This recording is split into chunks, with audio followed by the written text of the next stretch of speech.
தோழர்களே, என் தமிழின சொந்தங்களே, உங்கள் அனைவருக்கும் எஸ்ஜே வெப் டிவியின் இன்றைய தின வணக்கங்கள். இன்று நாம் உங்களிடம் பகிர்ந்து கொள்ளப் போவது, நேற்றைய தினம் உதயநிதி ஸ்டாலின் நம்முடைய துணை முதல்வர் அவர்களுடைய பிறந்த தினம்.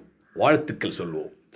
அதாவது திராவிட முன்னேற்ற கழகத்தினுடைய மிகப்பெரிய ஆளுமை தலைவர்கள் எல்லாருமே உதயநிதி ஸ்டாலின் அவர்களுடைய காலில் தான் போய் உள்ள மீது எல்லா வார்த்தைகளால் பூமாலையாக அப்படியே தூவிட்டாங்க. அடுத்தது தமிழ்நாட்டை காப்பாற்ற போகிறது உதயநிதி ஸ்டாலின் தான் அப்படின்னு. சரி, ஓகே, இதெல்லாம் பார்ப்போம், நல்ல விஷயந்தான். ஆனால் உதயநிதி ஸ்டாலின் அவர்கள் கேட்க வெட்டும்போது ஒரு மிகப்பெரிய ஒரு பட்டாக்கத்தி அதை வச்சு அப்படி கேட்க வெட்டுறாரு. பயங்கரமாக இருந்துச்சு நம்மளை பார்க்கும்போது. உங்கள் ஊர்லேருந்து மோனம் அடிச்சுக்கிட்டு இருந்த ஒரு பரம்பரை ஒரு வீர பரம்பரையாக மாறி ஒரு கேக்கை வச்சு அப்படி வெட்டுறான். அப்படி பட்டாக்கத்தி வச்சுக்கும்போது பயங்கரமாக இருந்துச்சு. அப்படி பட்டாக்கத்தி தூக்கின்னு ஒரு போஸ் கொடுத்தாரு. இன்றைக்கி சோஷியல் மீடியாலாம் பரவிட்டு இருக்கு. பார்க்கும்போது பயங்கரமாக இருக்குது, சூப்பர்.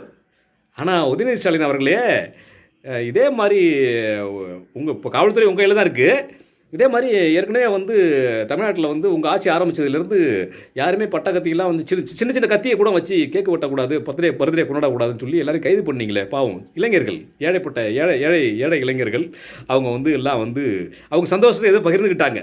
ஒரு கேக்கை வச்சு அப்படி கத்தியில் வச்சு வெட்டி எதை பகிர்ந்துக்கிட்டாங்க. அவங்களெல்லாம் கைது பண்ணி உள்ளே வச்சு எல்லாம் சிறையில் இருக்காங்க. போன மாதம் கூட நம்ம சென்னை புளியாந்தோப்பில் ஒரு 3 இளைஞர்கள், பாவம் சின்ன பசங்க, அவங்க வாழ்க்கையில் இப்போ ஜெயிலில் இருக்கானுங்க. ஏதோ கத்தியை வச்சு கேட்க விட்டுட்டானுங்க. அவங்கள அப்படியே அரெஸ்ட் பண்ணி உள்ளே வச்சுருக்காங்க. ஆனால் இப்போ உதயநிதி ஸ்டாலினில் கைது பண்ண போகிறது யார்? இவ்வளோ பெரிய பட்டாக்கத்தியை வச்சு நிற்கும் போது உதயநிதி ஸ்டாலினில் கைது பண்ணது யார்? காவல்துறை தான் கைது பண்ணணும். இந்த காவல்துறை என்ன பண்ணிகிட்டு இருக்கு? அப்போது துணை முதல்வர், அரசியல்வாதிகள் அப்படின்னு சொன்னால் அந்த காவல்துறை கைது பண்ணதா? அவங்க காவல்துறை அவங்க கையில் தான் இருக்குது. உதயநிதி ஸ்டாலின் அவர்களே, காவல்துறை உங்கள் கையில் தான் இருக்குது. ஆனால் நீங்களே உங்களுக்கு அறிவு இருக்கு வேணாமா? ஏற்கனவே இந்த மாதிரி கைது பண்ணியிருக்காங்க. நம்ம இது மாதிரி ஒரு கத்தியை தூக்கி வச்சு நிற்கிறோமே, 300 ஆயிர மாட்டோமா அப்படின்னு சொல்லி ஒரு அறிவு வேணாமா? ஒரு அறிவு இல்லாமல் கூமுட்டைகள்லாம் மக்கள் உங்களை ஒரு ஆட்சியில் உட்கார வச்சுட்டாங்கங்கிறது எவ்வளோ பெரிய பாவப்பட்ட விஷயம். உங்களுக்கு ஓட்டு போட்டது மக்களுடைய குத்தமா? உங்களுக்கு ஓட்டு போட்டதுக்காக, ஒரு கேக்கை வெட்டினதுக்காக பல பேர் ஜெயிலில் இருக்கான். அதுதான் நடந்துகிட்டு இருக்கு தமிழ்நாட்டில். எது எப்படியோ 2026 உங்கள் அராஜக ஆட்சியினுடைய உச்சம் அடங்கும். எடப்பாடியோரின் ஆட்சி சிறப்பாக அமையும்.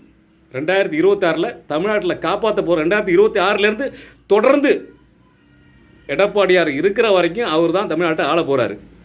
அப்படிங்கிறது நீங்கள் பண்ண அராஜக ஆட்சியில் மக்கள் வெறுத்து போய் நிற்கிறாங்க.